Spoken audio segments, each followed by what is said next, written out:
Sometimes people don't respect you simply because, well, you slipped up and said something dumb. Let's be real, this happens a lot. If you pay attention, you'll see it everywhere in life. Now, if people straight up told you that you messed up, that wouldn't be so bad. At least then you'd have a chance to fix it. But the real nightmare?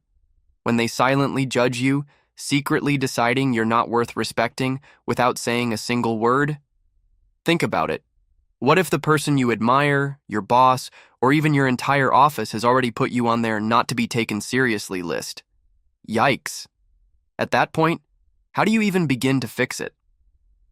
That's exactly why in this video I'm going to break down 2 communication techniques that will make sure people always respect you. Even better? These methods will save you from those unfortunate oops moments that can get you unfairly dismissed. Sounds good? Great. Let's dive right in. First things first, let me ask you this. What's the number one reason why people don't respect you? Think about it for a second. Got an answer? Here it is. Because you allowed them to treat you that way. Yeah, I know. Kind of a brutal truth, right? Of course, no one intentionally asks to be disrespected, but often we don't even realize that we're the ones giving people permission to treat us poorly. Whether it's accidental or not, that's a serious problem. So remember this, people don't respect you because you let them. Psychologist Phil McGraw once said, "You teach people how to treat you." And honestly, that quote is 100% spot on. People will only disrespect you if you let them get away with it. If you don't allow it, they won't dare. The tricky part? A lot of times we unknowingly give them that power without even realizing it. Let me give you a real-life example. This one's so relatable that you'll probably laugh and maybe cry a little inside. Imagine this. You're at the office, fully locked in, focusing hard, trying to meet an important deadline. Your boss is expecting results, and you're deep in concentration. Suddenly, out of nowhere, a younger coworker rushes up to you, frantically shaking your shoulder like the building's on fire. "Hey, my computer just crashed. I can't send my report. I have no idea what to do. Please help me. It's urgent, super urgent." Sound familiar?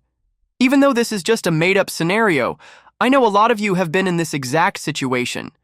And this is the moment where you teach people how to respect you. Why am I using the word respect here? Simple. Because this coworker doesn't actually care about you. Are you busy? Doesn't matter. Are you stressed? Not their problem. Are you drowning in deadlines? Irrelevant. The only thing they care about is their problem, and they expect you to drop everything and fix it. Now, at this point, you have 2 choices. You stop what you're doing and help immediately. Congrats. You just taught them that you're always available no matter what. What happens next? Every single time they have an issue, guess who they're running to first? You. And if one day you're actually too busy to help, they'll be offended. Suddenly you're the bad guy. You'll hear things like, "Wait, you always help me right away. Why not this time?" You refuse outright. But if you constantly turn people down, you risk looking cold or selfish. Not great either, right? So, what's the solution? You don't want to be taken advantage of, but you also don't want to be labeled as unhelpful. Well, there is a way to handle this, and it's ridiculously simple. In fact, it only takes 2 steps. Hold on, I'll explain in just a second. Step 1. Don't rush. Help with boundaries. When someone asks for your help, don't react immediately. If you drop everything to assist them right away, guess what? Next time, they'll expect it as normal. But if you shut them down completely, you risk being seen as selfish. So what's the best solution? Delay. Instead of answering right away, stall for a bit. A simple line like, "I'm in the middle of something right now. Let me get back to you when I'm done."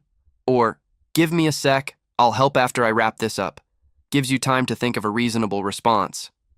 Now, ask yourself, do I want to be seen as the person who's always available to help at a moment's notice? Of course not. But you also don't want to seem unhelpful. That's why the key is to help with boundaries.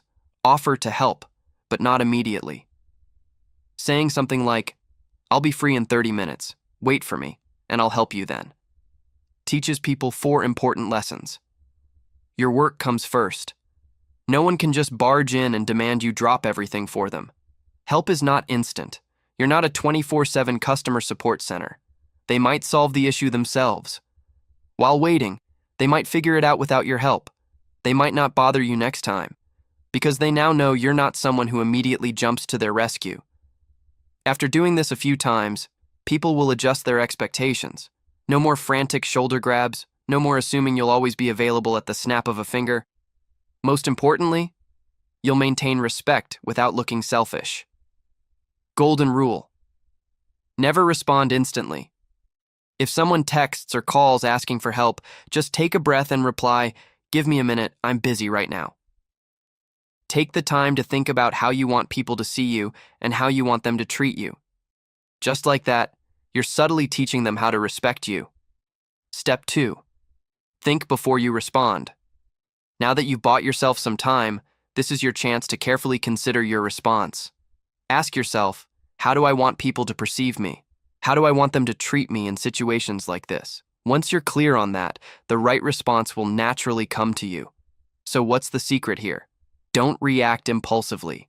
Take a moment to think, then respond only when you're sure about what you want to say. If you react instantly to everything, you'll end up being controlled by others without even realizing it. Let's have some fun with an example. Say you're a little on the rounder side, and you hate being called fat. One day, a friend casually drops this bomb. "Hey, fatty!" What do? Blowing up at them could escalate things, but staying silent might make it seem like you're okay with it. So what's the best move? Pause for a few seconds. No words, no reaction. Just let the silence sit. In those few seconds, you can think, I don't want to be called fat, but I also don't want to seem overly sensitive or aggressive. So what's the best response? A calm, honest, but firm statement. Hey, I just want to say, I really don't like being called that. I've always been self-conscious about it, so I'd appreciate it if you didn't say that again. Boom. That's it. No yelling, no drama, just a simple but powerful way to make them reconsider their words. Not only will they get the message, but they might even feel bad about it and be more mindful in the future. Now, if you're still in school, you've got an even easier solution: parent power. Just go home and tell your folks, Mom, Dad, someone at school keeps calling me fat, and it makes me really uncomfortable. Next thing you know, your parents are at school, having a very official chat with the teacher. Problem solved. Okay, I added that part just for my younger viewers. But for those of you in the working world, this is about teaching people how to treat you. The bottom line. The key takeaway? Don't react instantly. Take a second to think about how you want to be treated, then respond accordingly. Do this a few times and you'll start noticing a big change. People will respect you way more. If in the last section I talked about how we get disrespected because we allow it, this time I'm diving into another equally common reason.